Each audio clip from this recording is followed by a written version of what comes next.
Hasemi neno alikuwa mwana. Anasema naye neno alikuwa Mungu. Kwa maneno mengine anasema Mungu alikuwa kwa Mungu. Ila ni mwana wa Mungu. Na ni mwana wa Mungu kwa maana hiyo tu, sio Mungu anazaa. Tumekosa lugha. Tumwekaje, tumnenaje Yesu? Kapita nguvu ya malaika huyu. Kapita hali ya mitume na manabii. Kasema bana, huyu ni mwana wa Mungu. Mungu mwenyewe akasema huyu ni mwana wa Mungu. Nimependezwa naye. Msikizeni yeye huyu. Mna maandiko ya Tito tu na Timotheo. Nawe mnawapotosha. Kwamba si yeye alikuwa mwokozi wetu, si nini. Mawili tu matatu. Na mnawapotosha. Tafsiri nzuri ya Biblia. Ukisoma andiko moja, tafuta ushahidi wa andiko la kwanza, la pili, na la tatu na la nne. Mnatumia maandiko matatu tu. Maandiko matatu?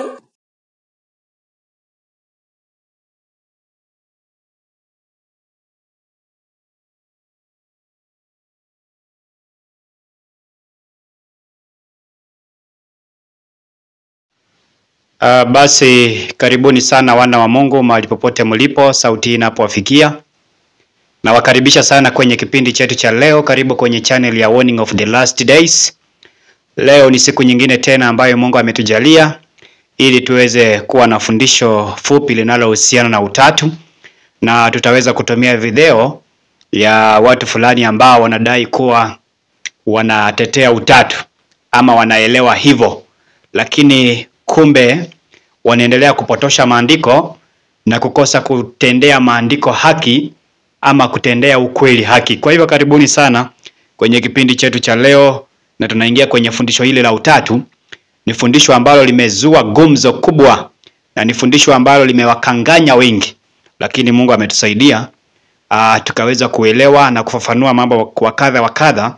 Hata katika somo hili tutaendelea kufafanua na kuelimisha watu ukweli uko wapi. Karibuni sana, na kabla huja subscribe, hakikisha ya kwamba una subscribe kwenye channel hii ya Warning of the Last Days ili usipitwe na fundisho lolote. Karibuni sana, hebu tumsikilize alafu tuanze rasmi mafundisho yetu. Asante. Mwanzo kulikuwa na neno, naye neno alikuwa kwa Mungu, naye neno alikuwa Mungu. Inazungumza habari ya neno. Naye neno alikuwa kwa nani? Alikuwa kwa Mungu. Kwamba naye neno alikuwa Mungu. Hasemi kwamba alikuwa mwana wa Mungu. Anasema naye neno alikuwa Mungu. Hapa yako mambo mawili hapa. Mambo mangapi? Mambo mawili yanazungumzwa. Anashindwa katika Yohana 1 kwa nini Yesu aitwe Mungu. Na hili ndio kitu ambacho kimewakanganya wengi, wamekosa kuelewa. Maana maandiko yamesema naye neno alikuwa Mungu. Kwa hivyo wanamaliza, conclude wakisema ya kwamba basi hakuna Mungu mwingine isipokuwa Yesu. Huyo tu ndio Mungu. Lakini hawataki kuzingatia pati ya kwanza.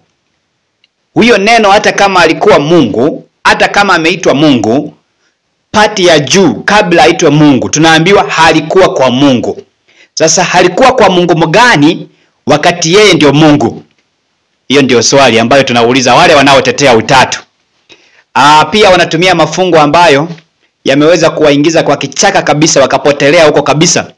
Kifungo kama ni cha Isaya 9 mstari wake ni wa 6, inasema kwa maana kwa ajili yetu mtoto amezaliwa, mtoto mwanaume tumepewa mtoto mwanaume, na ufalme utakuwa begani mwake, naye ataitwa mfalme wa ajabu, ataitwa Mungu mkuu. Wanaposikia Mungu mkuu, basi wanasema basi huyo ndio Mungu pekee wa Biblia. Lakini pia na hapo naye tunauliza swali. Maandiko yanasema tumepewa mtoto mwanaume. Sasa kabla aitwe Mungu mkuu, tumepewa huyo mtoto na nani? Nani ametupatia huyo mtoto ili aitwe Mungu mkuu? Ni nani? Pia mtujibu hilo. Pia wanasoma katika Warumi, nafikiri ni 5:9 ama 9:5. Inasema ya kwamba ambao bababu ni wao, na katika hao alitoka Kristo kwa jinsi ya mwili, Mungu mkuu na mwokozi wetu. Wanaposikia hiyo basi wanasema hakuna Mungu mwingine, Yesu ndio Mungu peke yake. Yesu. Kwa hivyo hayo maandiko yamewakanganya wengi, wamekosa kuelewa. Wamefikiria ya kwamba hakuna Mungu mwingine isipokuwa ni huyo Yesu peke yake. Na wanamalizia wakisema hakuna mbinguni Mungu mwingine, ni huyo Yesu. Wengine wanamalizia wakisema Yesu huyo ndio Mungu aliyefanya mchezo wa kuigiza. Akasema wacha nijigawanye nikuwe mwana, sehemu nyingine yangu ikuwe baba na nyingine ikuwe roho. Umeona, wanaweka hizo science zao, hizo mafikira zao. Wanakuchorea sambusa. Wanakuambia huyu ndio huyu, baba ndio mwana, mwana ndio roho, roho ndio mwana. Hapana. Sasa kwa nini Yesu aitwe Mungu? Mtoto wa nyoka ni nyoka, mtoto wa punda ni punda. Hakuna siku mtoto wa ng'ombe ataitwa mwanadamu.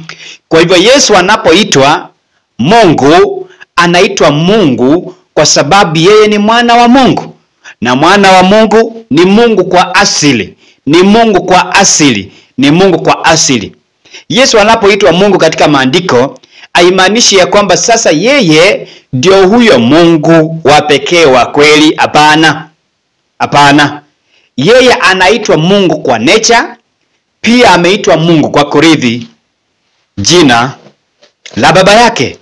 Katika kitabu ni cha Waebrania, hii ndio mambo ambayo wana utatu hawataki kuelewa kabisa. Inasema hivi katika Waebrania 1 mstari wake ni wa 4. Maandiko yanasema amefanyika bora kupita malaika kwa kadri jina alilorithi lilivyo tukufu kuliko lao. Kwa hivyo Yesu amerithi jina tukufu. Hilo jina tukufu ni gani? Na amerithi kutoka kwa nani? Hii ni Biblia. Sasa mnataka tuweke wapi haya maandiko? Yesu anasema amerithi jina lililo tukufu kuliko la malaika. Jina tukufu. Kwa hivyo anapoitwa Mungu, anaitwa jina la baba yake. Anapoitwa Bwana, amerithi. Maandiko yanasema amerithi vyote. Amerithi vyote. Akona nature ya baba. Nature ya baba ni nani? Si nature yake ni ya Mungu. Nature ya mwanadamu ni mwanadamu. Mtoto wako hawezi kuwa kiumbe kingine ama hawezi kuwa ng'ombe. Hapana. Mtoto wako ataitwa mwanadamu kwa sababu asili yako wewe uliyemzaa ni mwanadamu. Kwa hiyo mwanadamu anazaa mwanadamu.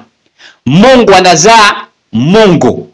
Lakini Mungu azai Mungu namba 2. Tuelewe hivyo. Anazaa mwanawe aliye na asili ya baba yake, asili ya uungu, asili ya kiungu, asili ya Mungu, kama hamna habari. Lakini wakati tutakaposema ya kwamba sasa Yesu ndio Mungu, ndio Mungu, ndio Mungu huyo mmoja, katika hii kitabu cha Yohana, nasema ya kwamba Yesu ndio Mungu, naye alikuweko kwa Mungu. Hapo inamaanisha ya kwamba kuna Mungu wangapi? Mungu wawili. Na hiyo ndio utatu inafundisha, Trinity inafundisha. Inasema co-internal persons. Inasema watu watatu wanaotoshana. Hapana, Biblia haifundishi hivyo. Biblia haifundishi hivyo. Biblia haifundishi hivyo. Kwa hivyo Yesu ameitwa Mungu kwa kurithi jina la baba yake lilivyo tukufu. Ukisoma pia Yohana 17 mstari wake ni wa 11.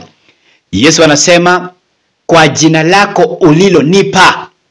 Kwa hivyo Yesu akiitwa Mungu anaitika.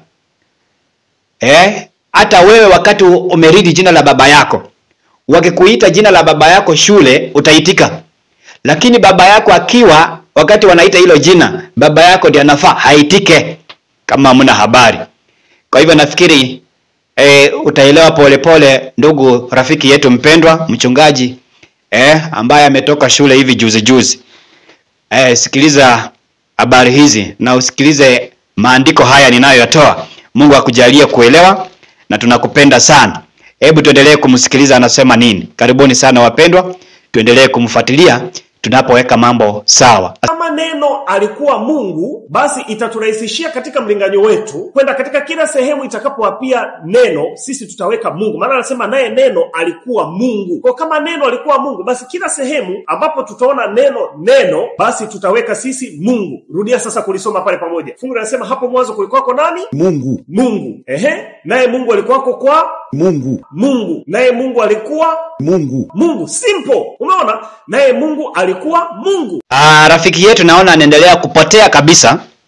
Anasema Yesu katika hilo andiko anasema neno alikuwa pamoja na Baba. Alafu anasema andiko alisema ya kwamba mwana alikuwa pamoja na Baba. Sasa hiyo ni upungufu wa elimu, na umetoka shule juzi. Ni upungufu wa elimu. Hiyo ndio shida ya kusoma shule za theology ambazo zinaongozwa na wanadamu, aziongozwe na Roho wa Mungu. Sasa mimi nakutolea challenge Yesu anaitwa neno. Hiyo kwanza tukubaliane. Kama unapinga, na ngojea kusikia ukisema Yesu haitwi neno. Na kama anaitwa neno, mimi nitakuhakikishia ya kwamba huyo neno ndio mwana wa Mungu na alikuwa na Mungu tangu mwanzo. Tangu mwanzo. Kwenye kitabu cha Yohana 1:1 tunaambiwa mwanzo wa uumbaji. Mwanzo wa uumbaji. Hatuambiwi mwanzo wa kuwepo kwa Mungu au mwanzo wa kuwepo kwa mwana wa Mungu. Hapana. Yohana anasema kulikuwako neno, naye neno halikuweko kwa Mungu. Alafu ukisoma verse 3 inakwambia vyote vilifanyika kwa huyo neno. Kwa huyo neno. Vyote vilifanyika kwa huyo. Pasipo yeye hakungefanyika chochote. Kwa hivyo vyote vimefanyika kwa huyo neno, ambaye huyo neno alikuweko kwa Mungu. Kwa hivyo uelewe kwanza, in the beginning ambayo inazungumziwa katika John 1:1 is the beginning of creation. Vitu vinapoumbwa tayari baba alikuwa, mwana alikuwa. Kwa hivyo usichanganye mambo mawili ati hapana, ati andiko alisemi hapo mwanzo Mungu alikuwa na mwana, ati hapo mwanzo Mungu alikuwa na neno, alafu naingiza maneno yako nasema huyo neno ndio Mungu mmoja. Hapana. Wacha kwanza tusome kitabu cha Roho ya Unabii. Roho ya Unabii nasema hivi. Umilele wa Kristo, the eternity of Christ, umilele wa Kristo. Kama Kristo aliumba vitu vyote, alikuweko kabla ya vitu vyote. Kristo alikuwa pamoja na Mungu tangu milele juu ya yote. Abarikiwe milele. Kwa hivyo hii ni Roho Unabii. Inatuambia kwamba Kristo alikuwa na Baba kabla ya vitu vyote kuumbwa. Na hiyo ndio Yohana anajaribu kutuelezea. Anatuambia before any creation, kabla ya vitu vyote kuumbwa, Baba alikuwa na mwanawe ambaye ndio neno. Sasa neno limekukanganya wewe, unafikiria kwamba neno ndio huyo mmoja Mungu. Hapana. Neno ni Kristo. Neno ni Kristo. Na huyo Kristo pekee ndiye alikuwa na Baba in the beginning of creation. Angalia. Inasema hivi katika kitabu ni cha Yohana 17 mstari wake ni wa 5. Sikiliza. Hii ni Biblia. Haya, pinga hii pia. Pinga hii. Unajua usisome andiko moja alafu kwame hapo na umekosa kuelewa. Sasa mimi nitakutolea andiko lingine ambayo litakusaidia kukuelewesha ama kuunlock lile andiko la kwanza uelewe ni nani alikuwa na Baba.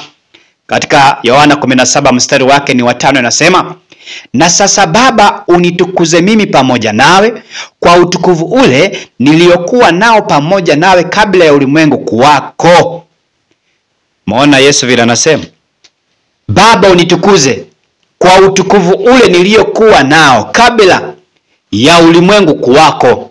Kwa hivyo Kristo alikuwa na Baba na maandiko yanashuhudia. Yule anayezungumza hapa ni mwana wa Mungu, aliyekiri yeye ni mwana wa Mungu. Sasa wewe ukipinga ya kwamba huyu neno sio mwana wa Mungu, tunaomba andiko iseme ya kwamba neno sio mwana wa Mungu. Mimi nimetoa neno lile linasema nilikuwa na Baba. Na neno lile pia lilikiri mbele ya Wayahudi likisema mimi ni mwana wa Mungu. Wayahudi wakataa kumpiga mawe. Kwa hiyo maandiko yamekauka na yanafundisha.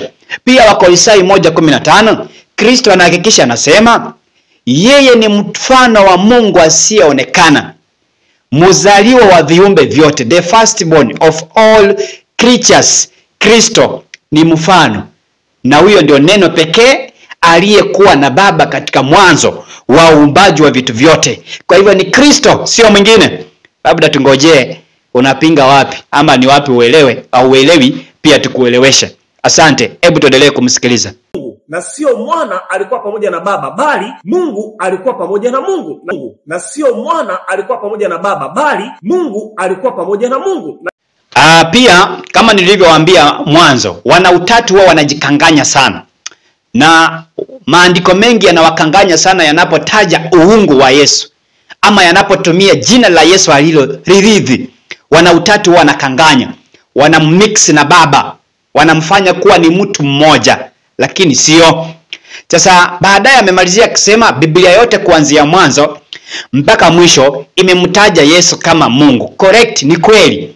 Lakini inapomtaja kama Mungu, Yesu mwenyewe tumuulize, je, ni wewe yule ambaye leo wana utatu wanasema ni wewe, ama wanasemaje? Katika 17:3 kitabu cha Yohana Injili nasema, na uzima wa milele ndio huu, wa kujua wewe Mungu wa pekee wa kweli. Kwa hivyo Yesu anatuambia hapa kuna Mungu wa pekee wa kweli. Mungu wa pekee wa kweli na Yesu Kristo aliyemtuma. Kwa hivyo ametaja watu wawili. Ametaja baba yake Mungu wa pekee wa kweli, na yeye aliye na nature ya baba yake pia, Yesu Kristo aliyemtuma. Kwa hivyo uzima wa milele, ili watu wapate uzima wa milele, lazima waelewe Mungu wa pekee wa kweli na Yesu Kristo aliyetumwa na Mungu. Sasa ni siku gani baba na mwana wakatoshana? Maana kwa mujibu wako unamuweka Yesu kuwa ni Mungu kana kwamba wanatoshana. Kana kwamba wao, na hiyo ndio mawazo ya wanautatu. Sasa sisi hatupingi ya kwamba Yesu anaitwa Mungu. Tumekubali anaitwa Mungu kwa asili na kwa kurithi jina. Sasa nakupa challenge. Haya maandiko tuyaweke wapi? Katika Yohana 20 mstari wake wa 30. Sikiliza, hii tuweke wapi nayo pia ili andiko uone kama mtakuwa mmekanganyikiwa. Sikiliza, nasema hivi. 20 mstari wake wa 30 nasema, basi kuna ishara nyingine nyingi alizozifanya Yesu mbele ya wanafunzi wake, zisizoandikwa katika kitabu hiki. Lakini hizi zimeandikwa ili mpate kuamini ya kwamba Yesu ndiye Kristo, mwana wa Mungu, na kwa kuamini muwe na uzima kwa jina lake. Kwa hivyo imani yetu imejengwa kwa kuamini Yesu kuwa ni mwana wa Mungu. Na ishara zote zilizofanyika zilikuwa zinatuelekeza sisi, zinatufundisha sisi tuamini mwana wa Mungu. Sio kuamini huyo Mungu mmoja ambaye ninyi mnadai. Tuamini mwana wa Mungu, mwanawe. Ishara nyingi zilifanyika ambazo hazikuandikwa katika Biblia. Kwa hivyo Biblia yote mzima inaelekeza watu waamini Kristo kama mwana wa Mungu, na hiyo ndio imani ya kweli.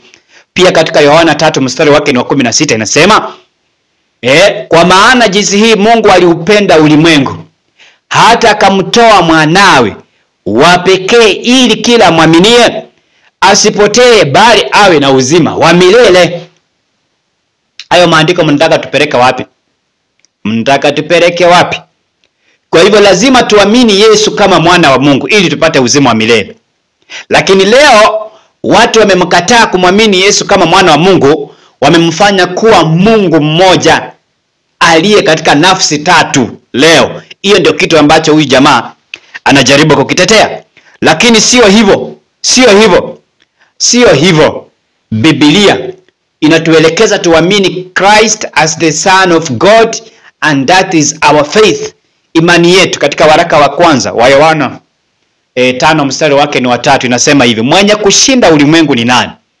Isipokuwa ni yeye haaminie ya kwamba Yesu Kristo ni mwana wa Mungu. Kwa hivyo sisi hatuwezi tukatoka hapo na hayo maandiko tupeleka wapi? Swali kwako, tuyapeleka wapi? Si unaona wewe ndio utakuwa unapinga Biblia. Maana sisi tunakubali Yesu ni mwana wa Mungu aliye na uungu wa babaye na aliyerithi jina la baba yake. Kwa hivyo akiitwa Mungu hakuna shida. Lakini anapoitwa Mungu haimaanishi ni yeye peke yake ako mbinguni. Na haimaanishi pia yeye ndio Mungu namba 2. Yeye ni mwana wa Mungu aliye na nature ya Mungu. Tuelewe hivyo. Haya, tuendelee kumsikiliza. Sikiliza, Yesu ni Mungu, na Biblia 100% kila andiko litarejelea tu kwa ukweli mmoja kwamba Yesu ni Mungu. Kila andiko katika Biblia. Mimi na maandiko 99.9 yanayokataa Yesu sio Mungu. Tuna Biblia nzima inazungumza habari ya Yesu kuwa Mungu. Wao wanasema mafungu 99. Sisi tuna Biblia nzima. Biblia nzima, achana na mafungu 99. Sio 99 nukta ngapi hapa. Ni 100%. Biblia nzima itarejelea kwa ukweli mmoja kwamba Yesu ni Mungu. Na kwa nini ni Mungu? Kwa sababu kama asingekuwa Mungu, asingekuwa na sifa ya kuokoa. Kama wewe unakubali kwamba Yesu anaokoa, basi ana sifa ya kuwa Mungu. Lakini kama unasema Yesu sio Mungu, basi hawezi kuokoa. Pia anaendelea kusema ya kwamba Yesu ni Mungu kwa sababu anaokoa. Hiyo sio kigezo. Hiyo ni hoja dhaifu sana. Tunakubali Yesu ni Mwokozi. Lakini kabla awekwe kuwa Mwokozi, maandiko yametuambia katika Yohana 3 mstari wake ni wa 16 ya kwamba Mungu alimtoa awe Mwokozi wa ulimwengu, kila mwaminie apate uzima wa milele. Si ati alikuja tu akachipuka tu mimi ni Mwokozi. Kuna yule aliyemtoa, baba yake. Kwa nini hamtaki kumwamini baba yake? Kwa nini hamtaki kuelewa baba yake? Sasa mnataka tu Yesu na mahali mnakosea, mnamfanya yeye kuwa ndio huyo Mungu mmoja. Mnaacha baba yake. Si mtaitwa wapinga Kristo? Yesu anasema yeye anikanaye mimi hana baba, na yule anayekana baba hana mwana. Kwa nini hamtaki kuamini mwana na baba? Nyinyi mnataka mseme tu mwana, na huyo mwana mnamfanya tena kuwa ndio baba. Sasa sumuoni nyinyi ni wapinga Kristo? Nyinyi ni wapinga Kristo? Ebu angalia. Yesu ni Mwokozi, tunakubali ndio. Sasa wacha nikupe changamoto, challenge. Yesu mwenyewe anakiri, anasema siyafanye haya kwa nguvu zangu mwenyewe. Sikiliza katika Yohana 6 mstari wake ni wa 38 hadi mstari wake ni wa 44. Angalia 6 mstari wake wa 38 Yohana. Hizi ni challenge ambazo tunauliza wana utatu. Inasema hivi: kwa kuwa mimi sikushuka kutoka mbinguni ili niyafanye mapenzi yangu, bali mapenzi yake aliyenipeleka. Kwa hivyo Yesu anakiri, anasema hapana, nafanya mapenzi yake aliyenipeleka. Kwa hivyo kuna yule aliyemtuma Yesu na akampa mission, ambaye lazima Kristo afanye hiyo mission, afanye mapenzi ya mkubwa wake ambaye ndio baba yake. Alafu inaendelea kusema, na mapenzi yake aliyenipeleka ni haya, ya kwamba katika wote aliyonipa nisipoteze hata mmoja, bali nimfufue siku ya mwisho. Kwa kuwa mapenzi yake baba yangu ni haya, ya kwamba kila mtazamaye mwana na kumwamini yeye hawe na uzima wa milele, nami nitamfufua siku ya mwisho. Yesu naye anasema hapana, mimi niko na baba. Leo na watatu wanasema hapana, Yesu ndio huyo baba, Yesu ndio huyo Mungu mmoja. My friend, mnapotea. Kwenye Biblia Yesu anataja baba yake na anasema nafanya mapenzi ya huyo baba.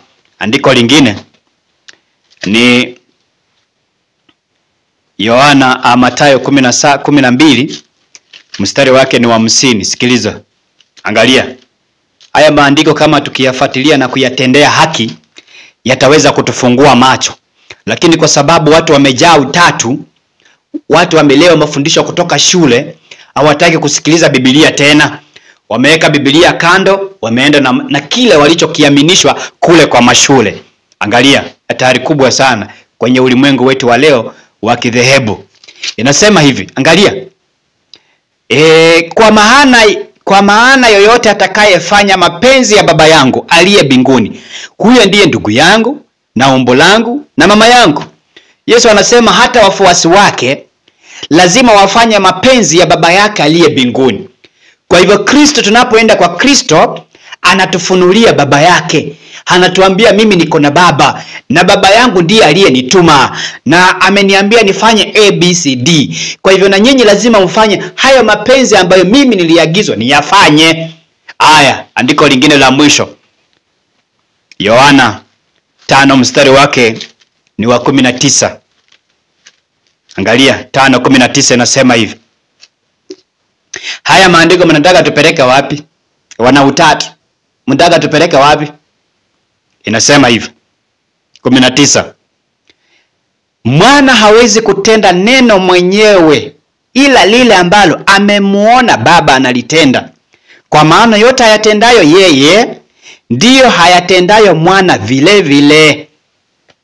Maana Kristo anasema kumbe hizo miujiza na ishara alizokuwa anatenda akiwa hai, hiyo wokovu yenye anasema ati Yesu aliokoa, kumbe atendi kwa nafsi yake, aliona baba yake anayatenda. Kwa hivyo alikopi kutoka kwa baba, anajifundisha kutoka kwa baba. Atendi, anasema siyafanyi kwa mapenzi yangu, ila ninayoyatenda nimeyaona kutoka kwake yeye aliyenituma. Verse 20 inaendelea kusema hivi. Angalia verse 20 inaendelea kusema hivi. Kwa kuwa baba ampenda mwana, naye humuonyesha yote ayatendayo mwenyewe. Hata na kazi kubwa zaidi kuliko hizi atamuonyesha, ili nyinyi mpate kustajabu. Maana kama vile baba wafufuao wafu na kuwahuisha, vivyo hivyo na mwana hawahuisha wale hawatakao. Angalia. Tena baba hamhukumu mtu yeyote, bali amempa mwana hukumu yote. Kwa hivyo yote Kristo anayoyatenda ameyatoa kutoka kwa baba yake. Hayafanyi kwa nafsi yake. Hapana, anatoa kwa baba yake. Kwa hivyo Yesu kuokoa na kufanya miujiza haimfanyi yeye kuwa ndio baba ama Mungu mmoja. Amejifundisha kwa baba yake ambaye ndio Mungu wa pekee wa kweli, the only God. Kwa hivyo watu watoke kwa utatu, warudi kwa Biblia, waelewe there is one God, a personal spiritual being. There is one Savior, a personal spiritual being. There is Spirit of God, ambaye roho huyo ndiye anayesaidia kanisa la Mungu. Hiyo ndio Biblia inafundisha. Biblia ifundishi huyu Roho Mtakatifu ni mtu wa tatu, hakuna. Tena Yesu Biblia ifundishi ni huyo Mungu mmoja aliyejitengeleza kuwa watu wawili, akajigawa, akacheza roli ya roho, tena anajigawa, anacheza roli ya baba. Leo kuna watu wanaamini hivyo. Tunajua mwana ni huyo Mungu pekee ambaye alicheza roli ya baba na roli ya mwana. Uongo, Biblia ifundishi hivyo. Na kama unataka uzima wa milele, lazima mfahamu baba na mwana. Hiyo ndio jambo litakalo kupa uzima. Mungu awabariki sana kwa wote wanaofuatilia na kwa wote ambao wamejifundishika kupitia chaneli hii. Endeleeni kutusupport tunapofanya kazi hii, endeleeni kutuombea, endeleeni kusimama nasi. Niko katika maeneo ya Kisii kwa ajili ya kupeleka ujumbe, na tunaendelea kuona mkono wa Mungu ukijidhihirisha. Tuendelee kuombea kazi yake, endelea kusupport, endelea kusimama nasi kwa kila jambo, na Mungu awabariki sana. Naamini somo hili limeeleweka na nimetumia njia rahisi ya kuweza kueleweka, na wale wenye kuelewa waelewe, wale ambao wataendelea kubisha shauri yenu. May God bless you and have a wonderful day. Wording of last days, sauti ya ukweli.